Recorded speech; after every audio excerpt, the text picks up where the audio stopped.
investing regularly and investing in those low-cost index funds and staying the course for the long term is the key to success. Money, like oxygen, is only important if you already have more than enough of it.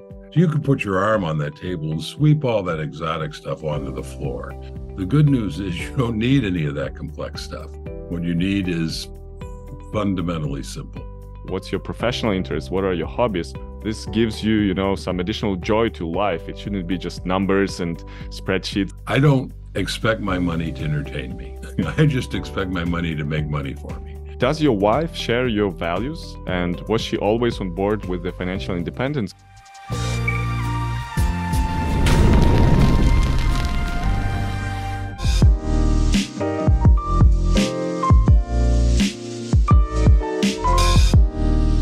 Hello, ladies and gentlemen. Welcome to the Goals on Fire show, where together with my guests, we aim to provide you with the knowledge, practice, and insights on investing, building a meaningful life, and igniting your goals so you'd see them clearly and hopefully reach them in a timely manner together with financial independence.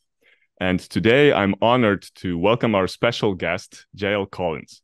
He has been called the godfather of FI. He is a successful investing blogger and international best-selling author of the book, The Simple Path to Wealth, and several others. Recently, he published a new book called Pathfinders, and today we're going to explore some lessons from the investors in the book and from JL's experience overall. So join us for the ride, and we hope you'll enjoy it. Don't forget to like, subscribe, and comment on what ideas you find inspiring. JL, hello and welcome. Thanks for joining. What's the weather like today at your current location? Well, Roman, it's an honor to be here. Thanks for the invitation. I'm looking forward to the conversation. Where we are, we're in Wisconsin in the U.S., and that's fairly far north. So winter is coming. We had actually on the 31st, which is the day that Pathfinders launched, we had snow. So the first snow of the season, and it's a little warmer now, but still pretty cool. So, how about by you? Yeah, thanks. Right now, I'm in Lviv. It's one of the largest cities in the western part of Ukraine. As you know, Ukraine is going through the wartime, but we're holding together. And thank you for supporting Ukraine in this hard time. And also, I wanted to give you huge thanks from all Ukrainian investors for sharing my story in the book, Pathfinders, because it represents the struggles and resilience of my friends, family, and many people around us who work hard, keep on saving, donating for our victory, and also investing when possible. So we are trying to stay the course, just as one chapter says in your book. Roman, when we were putting this book together and we were reviewing the stories that came in, and I saw yours, I was a little stunned and more than a little impressed. Too often, especially in the United States, I hear from people saying, "Oh, I couldn't possibly do that. That's too hard. I have to drive this fancy car. I have to live in this big house," or whatever it is. And here you are, and evidently you have a number of followers and listeners who are doing it while your country is being invaded, while you're at war. So impressed that you're able to walk the simple path to wealth, even interested in doing that under the conditions you're in. And also, as we talked about before we went on air here, so impressed with how Ukraine has resisted the invasion. So, what more can I say? Yeah, thank you. Thank you for the kind words and for the support. All the people of Ukraine are fighting in their own way to help us keep the freedom, and financial freedom is just one small part of all the freedoms we want to keep with Ukraine being an independent country. So if we speak broadly about the book, so for everyone who is listening or watching us, the new book is called Pathfinders, The Extraordinary Stories of People Like You on the Quest for Financial Independence and How to Join Them. So this new book just came out, and it explores stories of people having some goals and striving for financial freedom worldwide. So JL, from your perspective, you've seen a lot of stories. You generally filtered through them. So, what commonalities have you found among individuals pursuing financial independence globally? And are there some unique challenges faced by investors in different regions? Well, so what's striking to me is how different they are. It's not so much the commonalities. When I published The Simple Path to Wealth in 2016, I had really written it for my daughter. I was hoping other people would benefit from it, but I was focused on her, and she was in college at the time. She's obviously an American at the beginning of her career. And so The Simple Path to Wealth is kind of US centric, and it sort of approaches it from the idea that you're at the beginning of your journey. And almost from the moment the book came out, I started hearing stories from people all over the world, obviously not necessarily the US, at different parts of their journey. Maybe they had expanded their lifestyle in too large a fashion and need to pull back, or made some investments that weren't working out for them that they had to pull back from, or had gotten themselves in debt. And yet they were able to take the principles in the book and apply it to their unique situation.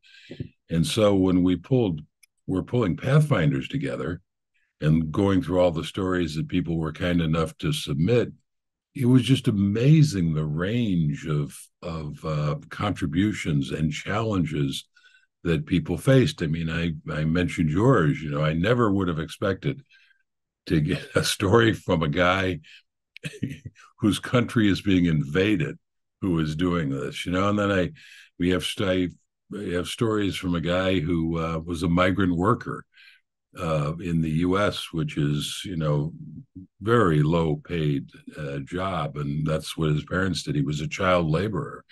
And yet he's well on his way to being financially independent at this point. So the breadth of stories, and of course, there are stories from people who had more comfortable circumstances and are taking advantage of that. But it's the diversity, I think, of how this appeals to people and how people are able to apply it. Yeah, that's a good comment, especially for non-US readers. A lot of Yes. investing advice is just US centric or North America centric, but there is like a lot of other places in the world to explore. So I also enjoyed this in the book to read through different stories from people from many walks of life, which is great. And also, if we look at the like general principles that you consider in your previous book, in this book, usually in the books and in your blog, you emphasize the importance of simplicity in investing. So like low cost index funds, long investing horizons. And from your experience, how do you balance this simplicity with the evolving complexity of the financial markets? How do we cut through the noise? Well, the analogy I use is imagine that you were at a banquet table, right? A huge table, and this table was filled with rare delicacies from all over the world that were incredibly difficult to prepare, and lots of complex ingredients in them, and what have you. And in one tiny little corner, there's the basic foods that you really need to be healthy: the fruits, the vegetables, the meats, and so you can put your arm on that table and sweep all that exotic stuff onto the floor, because you don't need it. You might want to dabble in it once in a while, but you don't need it to be strong and healthy. And that's the analogy, I think, with investment products.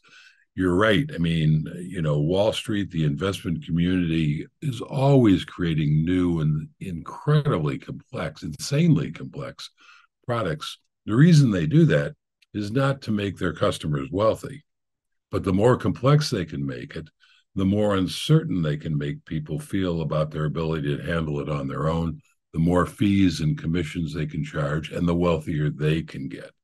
Really, all you need to build your wealth is broad-based, low-cost index funds. So those are the soul of simplicity. So when people say, yeah, this investment stuff is so complex, that's the bad news. They're right. It's insanely complex. The good news is you don't need any of that complex stuff. What you need is fundamentally simple.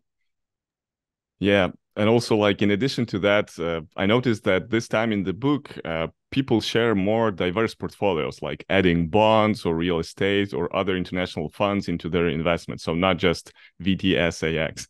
Right. So I think it's fine because people have different risk tolerance, time allocations. They have hobbies. Maybe somebody enjoys real estate, which is okay. But also what I see in addition to that is the other trend towards like over optimization in spreadsheets and tables and underperformance when actually failing to invest regularly. So what's your opinion on those trends? So first of all, to take the last thing you said first, investing regularly and investing in those low-cost index funds and staying the course for the long term is the key to success. I mentioned earlier in our conversation that I wrote this book for my daughter, and my daughter's not interested in this financial stuff. And in a way, that's her superpower. And what I mean by that is all she needs to do is to read The Simple Path to Wealth and maybe read Pathfinders and understand a few basic principles, and then make a couple of very basic investments, set it up on autopilot and let it run. And then because she's not interested in it, she won't be tempted to panic when the market drops. She won't be tempted to tinker, because investing is one of those rare things that once you set up the right program, the less you do, the more powerful your results. And the more you tinker, the less well you will do. So, I have two kinds of readers I've found. One is the people that I wrote the book for, like my daughter, who know it's important, but don't want to have to spend their life thinking about it. But then because it's a financial book, I write a financial blog, obviously I'm going to attract people who are interested in this stuff. And they're the people who are always saying, well, JL, that sounds great. And, I'm mostly in index funds, but what if I do a little bit of this or a little bit of that? And I've learned that I'm never going to dissuade those people from doing that. I think they'd be better served not doing it. But I suppose as long as you keep it to a small fraction of your assets, then okay, go ahead if you really believe in something, and who knows, maybe you'll get lucky. Yeah, it makes sense. Usually, like in my blog, I refer to those like sandbox investments or just the playground investments. You can allocate up to like 5-10% of your portfolio. Yeah. If you wish to play with, hey, I'm going to beat the market, let's do it for something that's not going to sink your ship, further down the road. So don't play around with 50% of your portfolio or whatever. So yeah, this is right.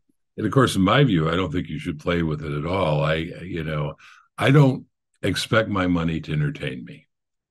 I just expect my money to make money for me, right? And I think the more things you ask your money to do for you, the less well it will do any of them. So my advice is, I only, it's like if you're managing anything, I suppose, focus on asking the people or the things that you're managing to do what they do best. All I want my money to do is make money for me. I don't expect it to entertain me. I'll figure out other ways to be entertained. Yeah, that's a very good point. So in addition to what you mentioned before, how people were adapting some of the stuff you mentioned in your previous book. So for example, even with the funds, like Ukrainians, we can invest in ETFs. So we can find some, additional approaches like using VTI fund for replacing VTSAX, or we could use the VT for the whole world index, or some people in Europe could use like Irish domiciled ETFs for tax purposes. I mean, everything is searchable. We are now in the Google era and ChatGPT era. Right. You can find many analogies that would work in your country with your taxes and would replicate the same index with low cost, or at least lower than many active managed funds. So it shouldn't stop you from saying, oh, I'm not in the US, I don't have the ability. You have, if you just look for opportunities. Right. Yeah, I agree to that. I absolutely agree. That's spot on. And when I wrote The Simple Path to Wealth, again, very US centric, I never even thought about how other people around the world would adopt it. And I've been so impressed with how they're able to take, when I talk about IRAs and 401ks, which are US-based tax-advantaged vehicles. I've been very impressed at how people around the world who don't have access to those can say, oh, that's kind of like what we do have, and as you mentioned, ETFs and VTI is exactly the same portfolio as the fund VTSAX that I recommend in the book. Those are those options. And but if I were also, I will say, if I were living anywhere other than the US, I would probably own a world fund rather than VTI or VTSAX. The US is the only country that is so economically dominant in the world that you can get away with owning just that country's stocks. And of course, the biggest stocks in the US are international companies. So we do benefit from the growth of the world. But as the world grows and prospers, the US share is going to get smaller. That's not necessarily bad for the US, by the way, because the pie is getting so much bigger, but it's great for the world. So even I told my daughter at some point, and I don't think this is in the near future, but she might want to start thinking about a world fund. And but yeah, as Americans, we have a unique advantage. Yeah, that's true. In your way, sort of home country bias Yes. works in your advantage, at least for the past century or so. But we're going to see how it goes. And thanks for providing this perspective on the World Fund, because sometimes people just get stuck to whatever is written in some article and say, oh, this is the rule forever. You have to be adaptable, because in the market like today, we're changing, and every 10, 20 years, some trends could differ. You have to have the core portfolio and understand your basics, but you have to be adaptable, as you mentioned, and adjust something, because maybe US wouldn't be so dominant in, I don't know, 70 years. But for now, I agree with you. Many folks could keep the world fund as their preferred option. Let's switch to the concept of buying freedom. I love this, and I also have a very similar approach in my life. You mentioned in Pathfinders, and I'm going to quote you here. So, I've spent at least half of my hard-earned money for the thing I value most. It gives me the most joy and satisfaction of anything I own, buying my freedom. So many investors and average people in Ukraine and around the globe struggle with consumerism and the urge to upgrade their lifestyles by buying more stuff. So what's your advice on putting freedom among the priorities, not as a back burner? Right. So that was a concept that occurred to me when I was having a conversation with a woman, and she made a comment that she grew up in a fairly wealthy family, and what they did was spend money. And she said, I'm just shutting off my phone so it doesn't interrupt us. So forgive me for a second. I should have done this before. There we go. She said, I grew up spending money. That's kind of what we did. And, not spending money feels like deprivation. And it suddenly occurred to me that, well, when you invest, you are spending money and you are buying something. And in my world, it's the most important thing that I could possibly spend my money on, which was my freedom. And so that's the way I suggest that people think about it. It's, whenever you're spending your money on anything, you are by definition making choices. If you're buying a car, well, am I going to buy this car, which is more expensive, or am I going to buy this less expensive car and then have money to spend on something? Those are the kind of choices we make all the time. And throwing the idea that you can buy your freedom into that mix at least makes you aware that it's an option. And again, for me, I can't imagine anything I would rather have. But on the other hand, it's I know there are a lot of people who don't feel that way, and that's okay. I'm not here to try to force them or persuade them. I just want to make sure that ideally they know that there is an option. There is something else they can spend their money on. Then once they know that, if they choose not to, well, I think it's a poor choice and it'll hurt them in the future, but it's not my money. That's true. It's always the choice. And also, I know you're a big proponent of the FI component of the FIRE because retirement is something optional. And on my channel, I like to say that RE shouldn't stay for just early retirement. It could be rethinking employment, or also RE for recreational employment. So you don't have to work. You could reconsider what you're going to do after financial freedom. And I believe this is a good way to say, hey, FI is different for everyone. Choose your number, choose your strategy. Somebody's going to get there faster, like putting more money into the funds early in life. Somebody could discover it later and still be happy with their regular retirement age and additional nest egg. So this is great. Yeah, I mean, I agree 100%. And I can't think of how to say it better than you just did. Thank you. Are your finances causing you to feel overwhelmed? And would you like to take control of your assets and financial future? Many people focus on making money, but only some consider proper investing and capital growth that could help them thrive in the future.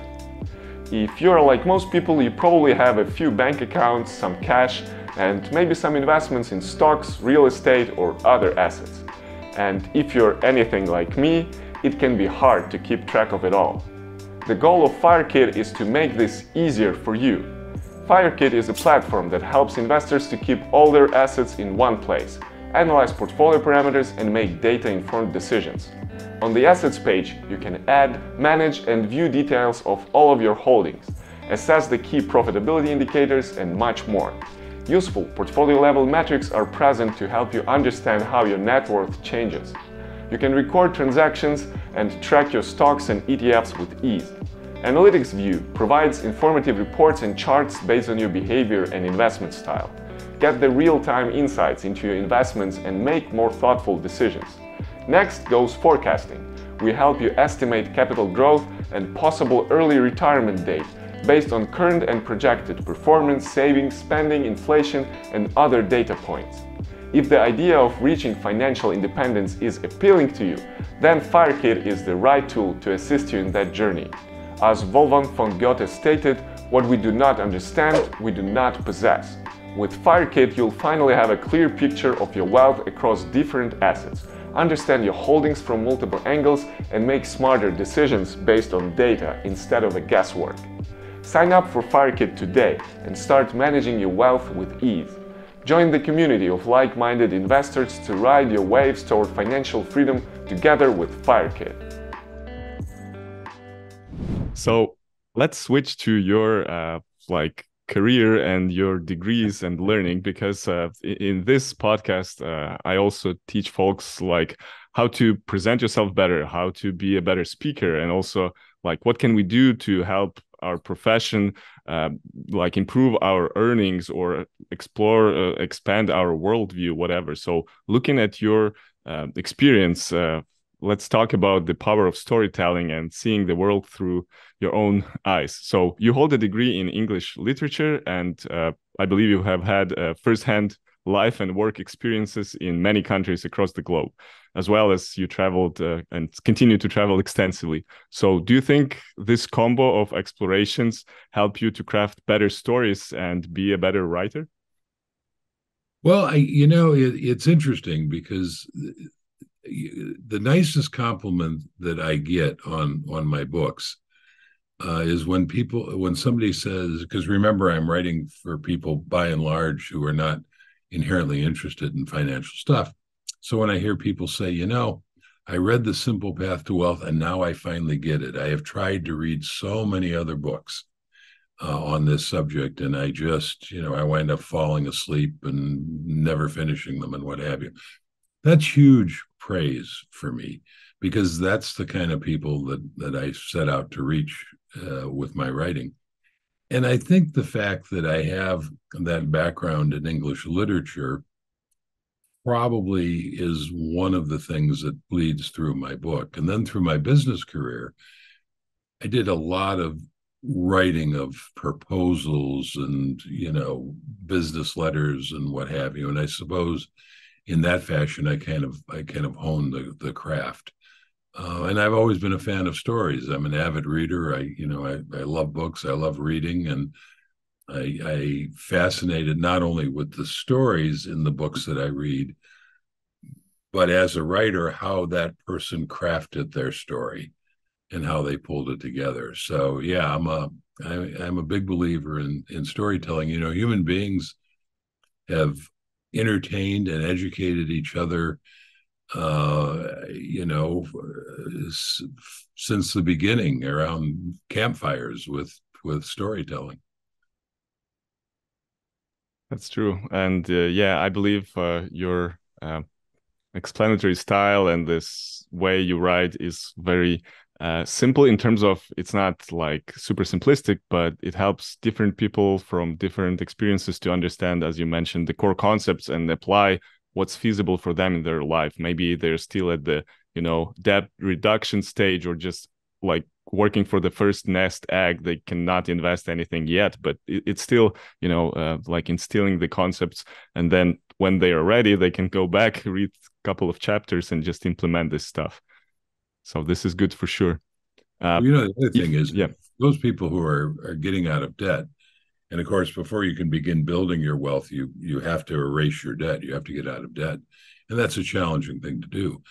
But the silver lining is that if you are able to arrange your life in such a fashion to free up money to pay down your debt every month until you get out, you have created exactly the discipline you need to begin building your wealth. So once that debt's gone, all you need to do is take that money that was paying down the debt and start investing in assets and buying your freedom. So you just means you're starting, everybody's on a journey. Some people are starting from ground zero and going forward. Some people have accumulated some assets along the way and maybe are rethinking a simpler, better way to do it, and they're a little bit ahead of the game. And then other people have gotten themselves in debt. That just means they have to start and spend some time getting out of that hole. But the moment you start paying down your debt or building your assets, you get a little bit stronger. Yeah. And then moving to the concept of FU money, that is your first like good milestone, and then you can pursue your other dreams, I would say. Yeah.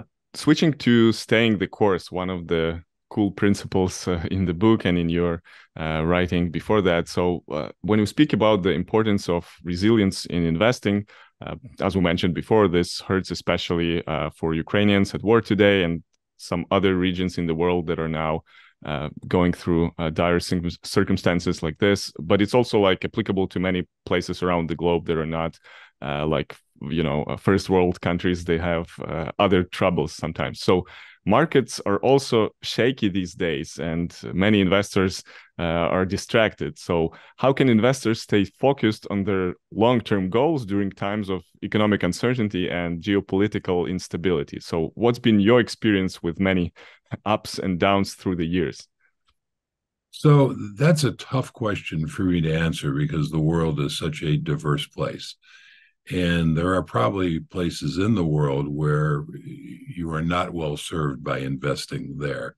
Now, you mentioned earlier that because of computers and the internet and what have you, the world for many people, not necessarily everybody, for many people around the world is opened up. So even if your particular country isn't where you want to invest, you can invest in a world fund, for instance, that takes your assets and they're not dependent in a given country. And I think if you look at the world, there's a wonderful book written by a Swedish guy. He's passed away now, and I can't remember his name, but it's called Factfulness. And there's so much negativity in broadcast in the world through the media, and certainly there are a lot of negative things going on in the world. And I don't have to tell you in Ukraine that's the case. But this guy makes a compelling case with data that the world is far better today than at any other time in history. There's actually far less conflict. People are living far longer. They are far wealthier. I remember as a young man when I first started traveling internationally in the 1970s, the nice thing about it was you could go to places, and I remember going to the Parthenon in Greece, and there were maybe 20 other people up there, and you could wander anywhere. Well, now you have to get tickets, and there are lines and everything. Well, that makes going to the Parthenon a lot less attractive from my point of view, but it's indicative of the fact that when I was first traveling, really only Americans were out traveling because we were the only ones that had that disposable income, because our country was the only one that wasn't decimated in World War II, right? But the world around us got a lot wealthier, and you go out and travel now, and there are people from all corners of the globe who want to get out and see things like the Parthenon. So I'm stunned when I look at the level of wealth that is out there and how much healthier people are, how much longer they're living, how cleaner our environment is than it was when I was a kid. So incredibly positive things are going on worldwide. And I think that'll continue.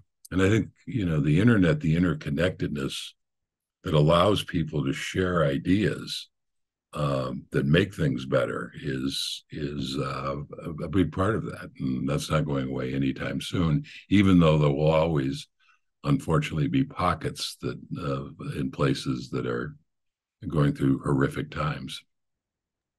Yeah, the book Factfulness is by Hans Rosling, and we're going to mention that in the show notes. I read it a couple years ago and also was impressed by how the media is changing the message compared to what actually is happening around the globe. And people are just clicking more on negativity trends than on positive changes around the globe. And coming back to like the markets, I know you have, and I mentioned it in my other videos, you have that famous meditation for when stock market is dropping. And sometimes when I'm dragged into some news and stuff and doing my regular DCA and contributing to my funds, I'm like, stuff is going down, everything is bad. Let me remind about that. So this meditation is great. What do you usually advise people when they're just scared that, hey, everything is going to go down to zero and I shouldn't invest at all? Well, so first of all, if we ever got into a situation where everything truly went to zero, the last thing you would be worried about are your investments. I mean, that's a civilization ending kind of event, right? So short of that, the market is always going to recover. And because people are resilient. And, I remember when COVID hit and the market in the U.S., as it did in all around the world, it plummeted. And I had people saying, JL, this time is different. We believed you all the other times saying the market would always, but this is a pandemic. People are dying and we're not going to recover from this. And I certainly didn't expect how quickly it would recover. I mean, it recovered in record time. But I remember I put up on Twitter a tweet, and I said, I've noticed a new symptom of COVID, clairvoyance. And because people were so convinced that they knew what the future held, and the future is always going to make fools of people who think they know what it's going to hold.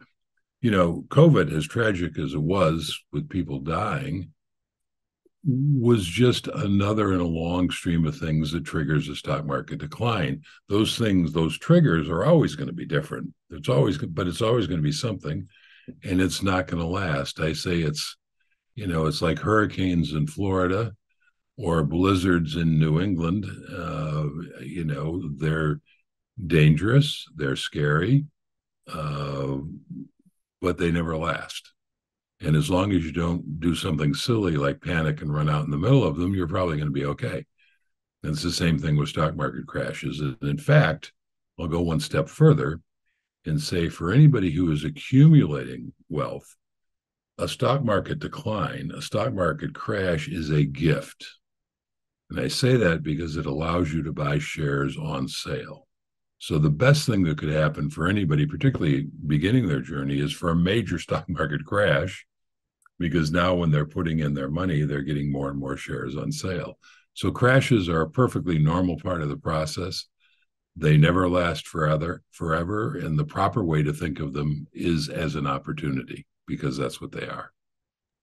Yeah, we're getting close to that sales season and Christmas stuff, and people look for the discounts, but they don't usually apply the same logic to stocks and funds. And when you're buying like 500 top companies, where top CEOs of those companies are working for you to make you rich, to pay you dividends, to Right. allow their company's growth to drive your net worth. I mean, this is great. This is fascinating. Why wouldn't people want to acquire more good stuff that's gonna generate you passive income in the future? Right. And then the other beauty of it is not only, when you own these broad-based stock index funds, not only are is everybody in those companies working to make you richer because you own a piece of all those companies. You don't have to worry about which ones are going to be successful and which ones aren't, because it's self-cleansing. The index cleanses itself. So those companies that aren't successful doing that will slowly drift away to be replaced by new aggressive companies, and you'll be the beneficiary of that. And as those companies drift away, the most you can lose on them is 100%. You'll probably never lose that because they'll fall off the index before. But the companies that are on their way up and growing can not only increase 100%, they can go up 200, 500, 10,000%. So it's kind of a rigged game, unless there is something that destroys civilization, uh, then this dynamic is likely to continue into the future. Yeah, totally agree with your points. And also, I like the saying that the stock market is like the opposite of the casino. The longer you stay in the market, the better your chances of success in any market, especially with, as you mentioned, in accumulation stage. It's generally, if you have a like broad enough horizon, at least Yeah. 5, 10, 15 years, you should be fine, especially with proper diversification. You're Yeah. right. With the casino, it doesn't work that way. It works the very Yeah. opposite. The longer Yes. you stay in the casino, the more likely you are to go home broke. That's true. That's true. So why don't if you have the chance to rig the game in your favor and have the possibility to have more money, let's not go to casino. Let's go to the markets. I agree. Moving to the family section of the book, and family is the core value for you, and I believe for many people in the FI community, including myself. Unfortunately, I lost my father early, 2 years ago, prior to the Russian full-scale invasion of Ukraine. And this was basically another reminder that life is short and we don't get to choose how much time we spend with some of the most important people in our lives. At the same time, it brings to my mind the question of knowledge sharing and crafting solid practices for generational wealth building and also like living a purpose-driven life. So based on your experience with your daughter, you mentioned before, readers of the blog and books, how do you think, how can individuals not only accumulate wealth, but also pass on financial knowledge and values to the next generation? So first of all, I'm sorry for your loss. I also lost my father when I was a fairly young man, and I always regret at the time we didn't have to spend together. But in any event, the whole reason I started the blog and wrote The Simple Path to Wealth and was I thought this stuff was so important, and it is, that I pushed it way too hard on my daughter and way too soon. And I managed to turn her off to all things financial. And it occurred to me that and I kept trying, and my wife would tell me, and she turned out to be correct, that Jessica is absorbing more than she lets on, but it sure didn't feel that way to me. And because I lost my father at a fairly young age, it occurred to me that I hope that at some point she's willing to hear this, but I might not be around when that point comes.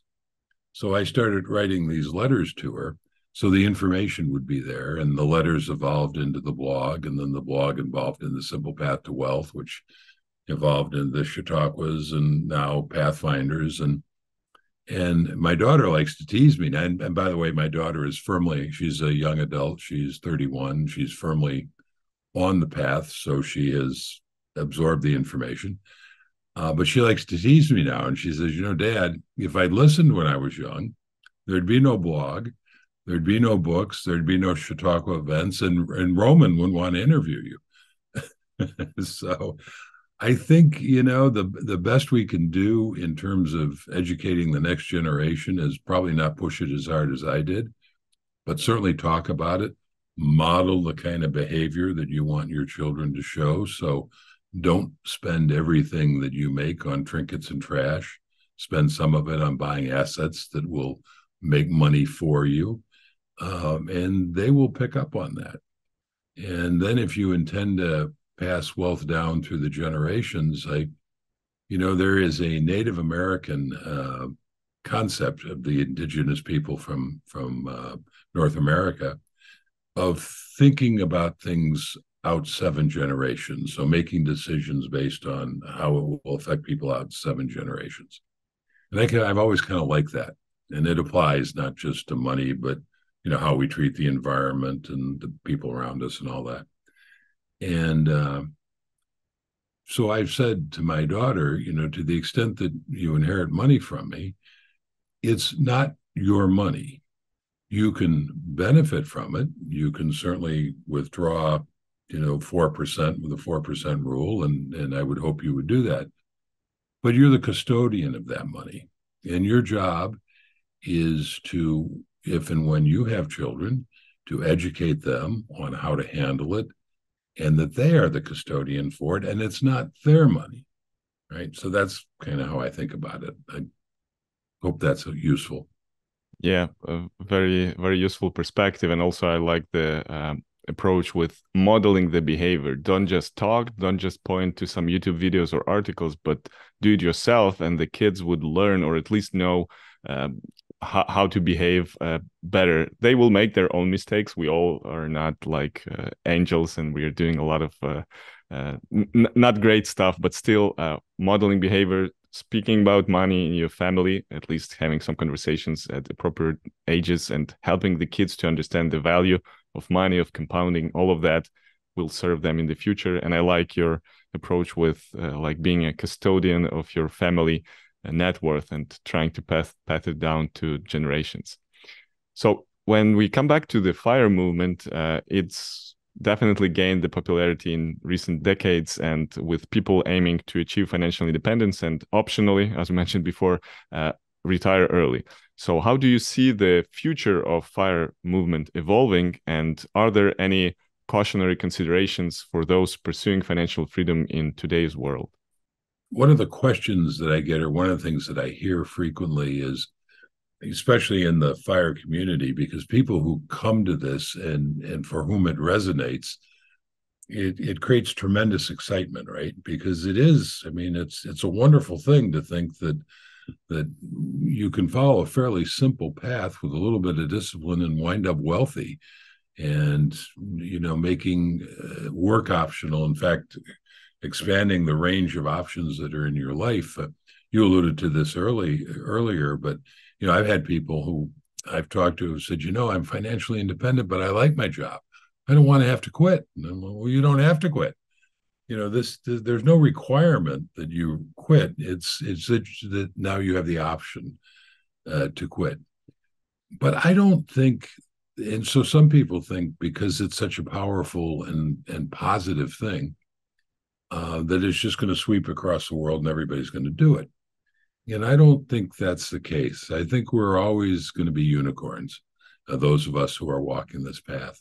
And the reason for that is that, my voice and all of the voices, your voice, all the voices in this FI community are a drop in the bucket compared to the consumerist culture that is wrapped around, wealthy countries in Europe and the US and around the world, and that drumbeat, which are of course are the companies we invest in that are simply trying to sell as many of their products and services as possible, which we want to encourage, but that's always encouraging people to spend all of their money, and that's a very powerful siren song. And what we have to say in the FIRE community is like a teaspoon in the ocean compared to that. So I don't think it's going to take. Some people say, well, "What happens if everybody does that? How's that going to affect the economy?" And I'm not sure I know the answer to that question, but I know that it's really not a concern. So Yeah, there are I like other things to worry about. Yeah, I like your analogy of let's stay like the unicorns and be unique in some way. And I also like to say you don't have to attract people by pursuing them. You have to attract them by just like attracting them and connecting with them on some level of values and ideas. If they like what you do, they're gonna come and follow. If they don't, no problem. People have various interests and watch many videos and articles. So not everybody would be interested in FI. It's fine. But whoever wants to do that, there are That, multiple paths to walk. yeah, you're exactly right. I've frequently said I've only ever tried to persuade one person, and that's my daughter. And I'm very gratified that what I've written has resonated with people, and they found great value in it. And I hear that all the time, and obviously I'm pleased by that. It makes me feel good. But every now and again, I'll get somebody who wants to argue with me about this, and I said, "Well, I'm not the least bit interested in persuading you. If it doesn't resonate with you, I'm okay with that. It's you go do you. Uh, if you are interested in learning about it, I'm happy to share. Yeah, And yeah, that's why I like totally having agree. conversations. But if you don't want to do it, hey, it's your money, it's your life. Uh, now I don't want to hear you whining and complaining when you're old, you don't Yeah, have resources and you're poor, but as long as you're willing to accept the consequences of what you do, then you can do whatever you want. that's true. Every day is our choice, and people have different choices. And even making good choices don't always lead to good consequences. So we have to take some uncertainty into the mix, but that's Yeah. life. And we're just going to do the best we can with what we have on our hands and within our lives. So thanks for exploring those questions. So let's now move to the section with questions from the audience. So buy me a coffee supporters of Goals on Fire YouTube and podcast. We're happy to ask JL some of the questions below. We're going to get some brief questions, brief answers round. So the first question goes from Volodymyr. He says that living fully while pursuing financial independence is a concept you often discuss, JL. How do you strike a balance between enjoying life in the present and planning for the future? And do you have any personal anecdotes that highlight this balance? So the first thing I would say is you need to disconnect in your mind the idea that the only way you can enjoy the present is by spending money, right? Now, certainly, spending money can create great experiences and what have you, and I recognize that. But I had as much fun and as much pleasure and enjoyment when I was a dirt poor college kid as I do now, probably more actually when I was a dirt poor college kid than I do now as a fairly wealthy old guy, right? So when I came out of college and got my first professional job, and this is long before the internet, long before computer, this is, in the early 70s, I arbitrarily, because I knew I wanted to buy my freedom, because I'd seen how as my dad's health eroded, his ability to earn eroded, and it damaged his lifestyle, our lifestyle as a family. So I knew I wanted to have that kind of economic freedom. So I arbitrarily said, you know what, I'm going to save 50% of my income. And in those days, my first professional job paid $10,000 a year. Well, I knew people who were living on $5,000 or less. As a college kid, I'd been living on a lot less than that. So I knew I could live on $5,000. So I did. And I started investing the other half of that. And then as my income grew, well, when I was making $20,000 a year, well, now I'm living on 10. So my lifestyle income has doubled. At the same time, my investment income or my investment purchases have doubled. So that's why it never felt like deprivation to me. When I was first traveling, I did a lot of traveling by bicycle, right? Because, traveling by bicycle was cheap. Nobody in those days, at least in the United States, was doing long distance bicycle trips. But that made me kind of a celebrity, because it would be, they'd see the bag, the sleeping bag and everything on the bike, and then so I think that there's a lot of wonderful experiences to have that don't cost a lot of money. And then the other thing, of course, is that the older you get, the more important the comfort that money can buy is. When I was in my 20s, sleeping on the ground was no big deal. I'm in my 70s now. It would be a very big deal if I had to sleep on the ground, right? So, everything has its place and its time. And when you're young, you can have a wonderful life and it doesn't cost a lot of money. Yeah, totally agree. Also, there's like a proper age for various experiences. So whenever you're pursuing FI or any other meaningful goal, you gotta see, hey, if I'm 20, I can do this stuff. If I'm 40, I can do this. And maybe at 70, I won't be like skiing top of the mountains or climbing Everest because it's quite late, but maybe I could do that earlier. So you have to like understand what's doable. And sometimes, as you mentioned, it doesn't cost a lot of money. So you can balance putting money into investments versus doing something else, either for free or with the cheap means. Yep, absolutely. Yeah. Switching to the next question, Pavlo Polupan is asking, how many plaid checked shirts are in your wardrobe, JL? Probably he refers to your shirts that are popular on your other interviews. Well, you notice I'm not wearing one now. Yes, yes. I changed out of one of my flannel plaid shirts to the answer to his question is I have three. That's good. That's a good variety. Thank you. And he has a next question more related to investing. He's saying that he had set up monthly automatic transfer from his salary account to his investment account. So he has broadly diversified index funds that are bought on autopilot. So he's doing all the proper steps and expects to reach financial independence in 8 to 10 years. He currently resides in Europe, but he's Ukrainian by birth.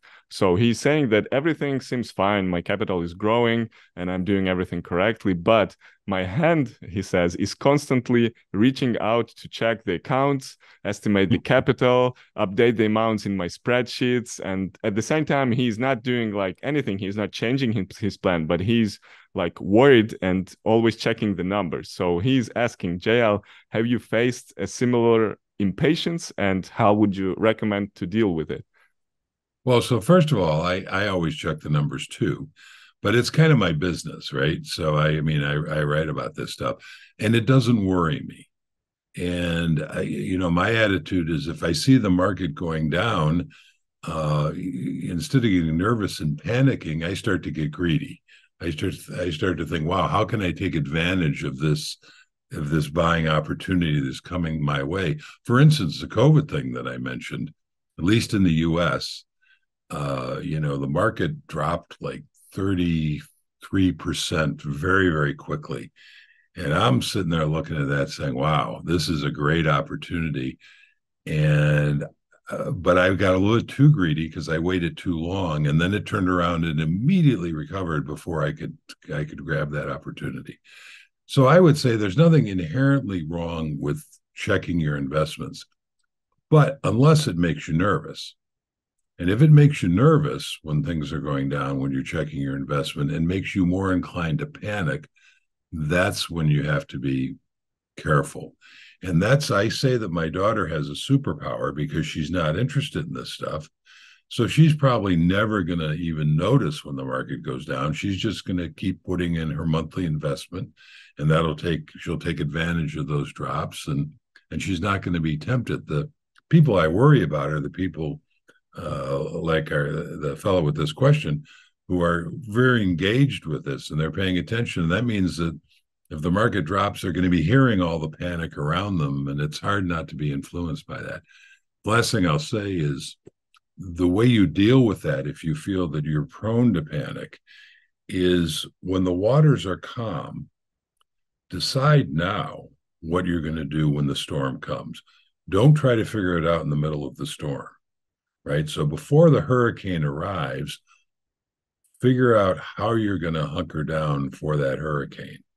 and tie yourself to the mast and don't panic. As Jack Bogle, the creator of index funds and the founder of Vanguard, once famously said during market crashes, don't just do something, stand there. Yeah, that's true.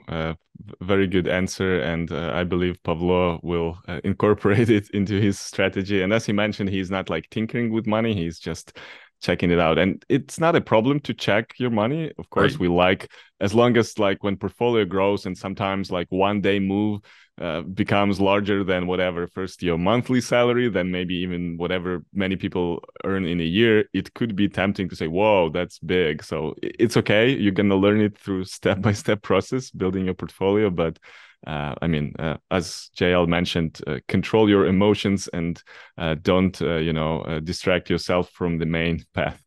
Just a real quick story about that. In 07, 08, when there was the big market decline and debacle around, um, Warren Buffett, who I think is famous enough that everybody knows, maybe the best investor of all time, he lost, or his portfolio went down in value by, I want to say it was $40 billion. Well, I was running around at the time saying, gee, I wish I could have lost $40 billion, because that's a reflection of how much money the man has, right? So the wealthier you become, when those drops happen, the bigger your paper losses are going to be. But that's a good thing, because it's a measuring stick of just how successful you've been, and it's also a forecast of how robustly your wealth will grow when the market turns around. Yeah, good point on this. Thanks. Moving on with the next question from Roman. JL, could you suggest 3 books on sensible investing written by other authors, and those books that you think are worth exploring? So maybe some 3 books from your experience. Well, there's, I hate this question, because I have a lot of friends who've written books and I'm inevitably going to forget somebody, and then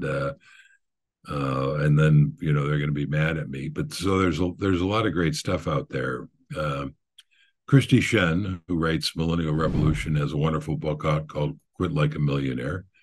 There's a book from, I think, the 1920s that's a very thin, very simple book called The Richest Man in Babylon. Great, you were talking about the power of stories earlier. This is, he's giving lessons in money with telling the story. And my only hesitation about that book is it's so simple that it's probably easy to miss how profound it is. Jack Bogle himself has written several great books on the subject, and it's hard to do better than that. So, the risk now that I've offended everybody I haven't thought of. Yeah, thank, yeah, I thank you understand for it's a putting hard me on the question. spot. Yeah, for those folks who want to explore more, go to JL's blog. I'm sure he mentioned more good authors and other topics. And of course, I agree, it's always hard to pick the top 5, top 3. Explore more and read more. I also share some of my top picks every year because I try to read and listen a lot. This basically, I usually tell people, don't just read financial and investing literature. It's nice, it's cool, it has some repeatable concepts, and as you mentioned, if you learn the basics, other stuff is just nuances. But also exploring through what's your professional interest, what are your hobbies, this gives you some additional joy to life. It shouldn't be just numbers and spreadsheets and optimal investment portfolios. You have other stuff to live for, to read about. So Well, uh, the whole yeah. point of doing this, of accumulating wealth, is to expand your options, to make your life richer and freer. That's what it's all about. So I absolutely agree with you. I read all kinds of things, and actually, financial books are sort of the area of least interest to me at this point. But I've spent decades reading them, so. Yeah, you gained your experience during the previous years. Yeah, the last question in this blog comes from Helena. She's asking, does your wife share your values, and was she always on board with the financial independence concept? And so, is financial compatibility important in couples? So I think it's extremely important. The research indicates that the biggest source of conflict in marriage is financial stuff, right? So yeah, I think it's extremely important. I actually wrote a blog post like several points of advice for my daughter, and one of those key points was don't ever marry anybody who's fiscally responsible, because once they're done squandering their money, they will happily squander yours.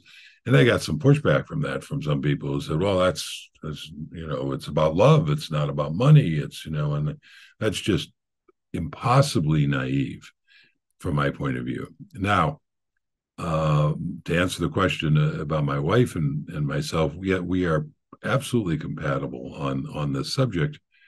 And I used to say, that was just great good luck on our part because we never discussed it when we were dating, and it just didn't come up. And remember, this is years ago where there wasn't, there was no concept of a fire community and everything. And I said, we just happened to get lucky and found out how financially compatible we were after we were married. Well, I told that story in front of my wife one time, and she stopped me and she said, "What are you talking about? On our first date, you were telling me I needed to save 50% of my income." So Yeah. I guess my memory isn't as clear as hers, but yes, it's critically important, and yes, Jane and I are on the same page. Yeah, that's great. I also agree that selecting your partner for life is very important because that's uh, like setting the trajectory of your future path together, either to financial independence or to some other goals. Not Right. everyone needs financial independence, but you still have to be aligned on the values, on what is your priorities, and they will change. I mean, young folks want one thing, folks that are Right. more experienced will want something else, but through communications, conversations, just adjusting values and working together. This should be helpful for many folks. Yes.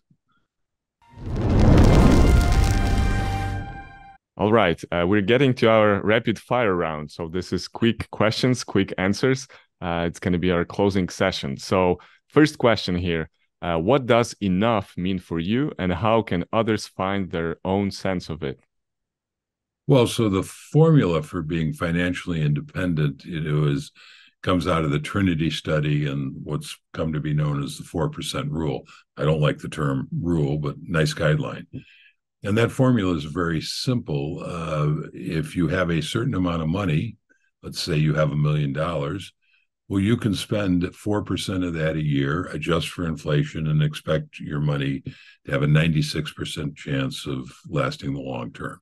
So that means you could spend $40,000 a year. Of course, you can turn that around and you can say, well, you know, I need to spend $40,000 a year. So how much do I have to have invested? Well, that is, you take 40,000 multiplied by 25, and there you are. So that defines what it takes to be financially independent. It's not a set amount of money. It's a combination of how much you need and how much you have. Thank you. Moving to the next one. JL, how do you define success in your life?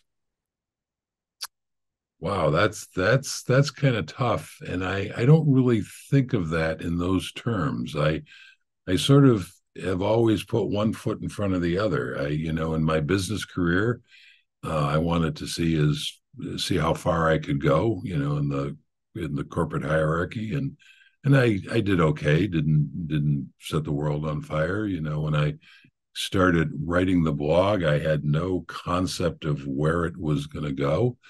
When I wrote The Simple Path to Wealth, as I said earlier, I was writing for one person, and I was hoping other people would embrace it. I had no idea that it would be an international bestseller. So I tend not to think about that. I just, I think you go out and you work hard and do your best and follow the path and see where it leads.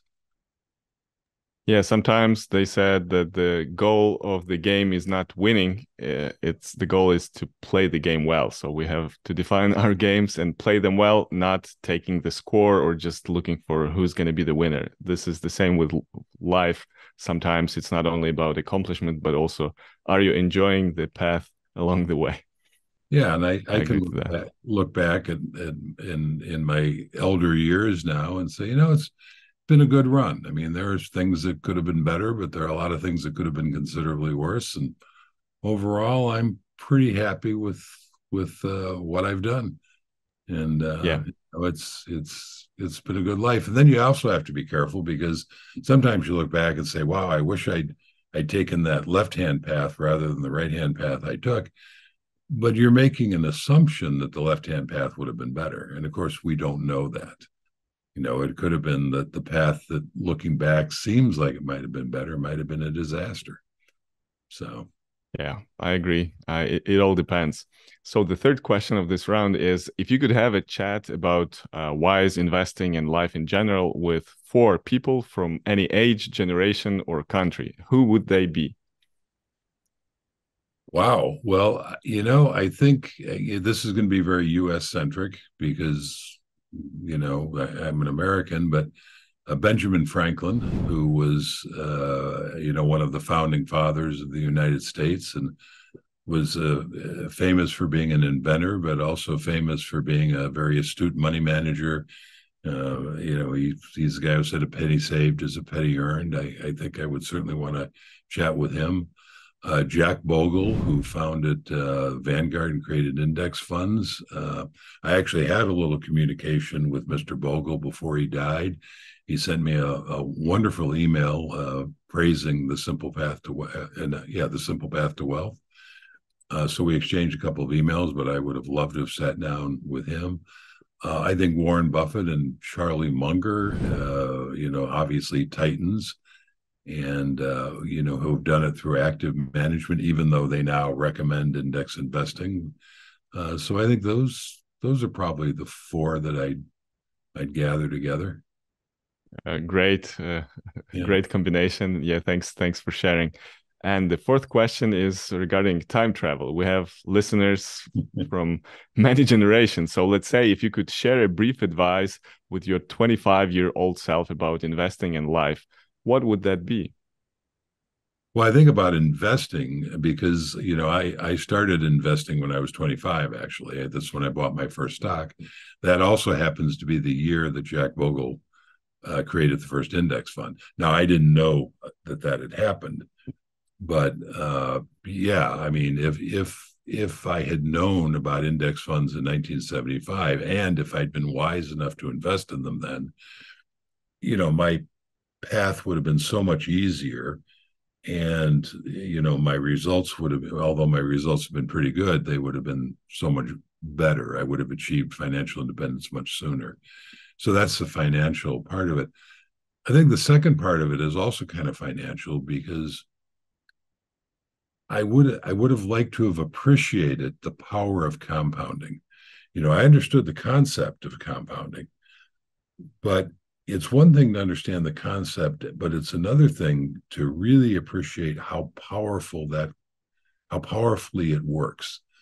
And had I appreciated that, I would have realized that, I didn't have anything to worry about when it came to money because I was doing the right things. So I guess that would be the lifestyle advice. I probably worried more than I needed to. And I think if I'd had a fuller appreciation of compounding, I would have realized how unnecessary that was. Yeah, those are great pieces of advice. Thank you for sharing them with me, with our audience. One last quote from the book that I want to share with you folks, and you should definitely get the book.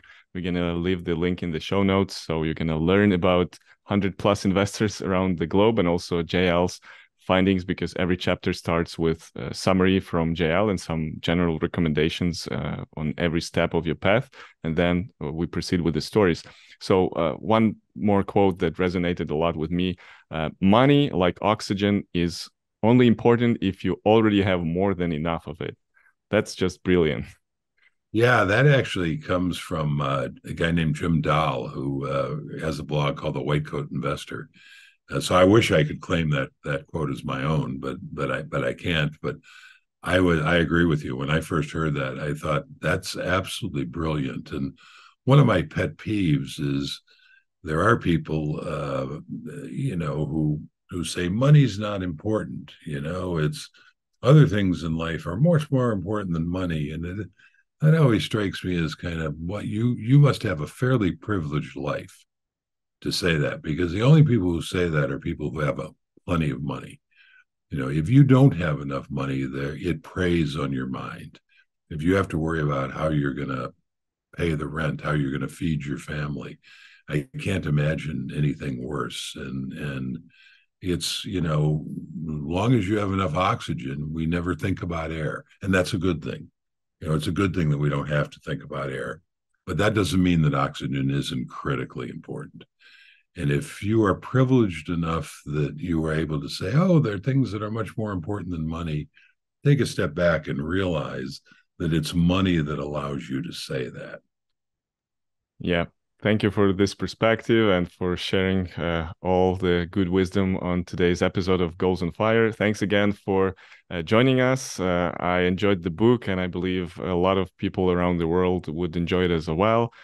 Also, again, thanks from all the Ukrainian FIRE community that will be watching this, and I hope we're going to spread the message globally as well, because in the tough times, support from good people around the globe are super valuable. So thank you for being here, for sharing your advices, and maybe any parting words for people who are listening to us today. Well, I would just say, Roman, thank you for contributing your story to Pathfinders. It's why the book is as powerful it is, the stories like yours. And as we said earlier, I'm just amazed that you and other folks in Ukraine, given what's going on there, are pursuing this. I'm honored to have been on your show today. I really appreciate the invitation and great questions. I've enjoyed the conversation, so thank you. Thank you. For everyone watching or listening, please leave your comments. What did you like about this episode? Maybe you have any additional questions as follow-ups. We would appreciate your subscription, likes, and as always, stay on the path to financial independence, and let's set the goals on fire. See you guys, and bye-bye. Bye-bye. Stop at any moment or something. Yeah, that's a good one. I also have my water with me. I've made the mistake before of going to an interview without water. I'm, hope you're far from the fighting. Tonight we had like 5 hours air raid alarm, but it was just a lot of drones, and our armed forces destroyed almost all of them. Yeah, it's just incredible what you've accomplished. So yeah, we are supporting our armed forces, and like regular people, volunteers, everyone is just doing what we can. If we don't fight in the fields, we support financially or with any material goods we have. So it's like government together with people and Western support. That's like the key to our success so far. It's amazing to me that you're living in this country that is at war and being invaded, and you're still pursuing financial independence. We have a little cabin on Lake Michigan in Wisconsin. Nice. So if you could see through those windows, you'd be looking at water, which is kind of nice. In Ukraine, the climate is much milder, and we don't have usually some natural disasters as often as US folks do. Right. You just have an invading army. Yeah, that's obviously not much better. I think I'd rather have a hurricane. They don't stick around as long, Yeah.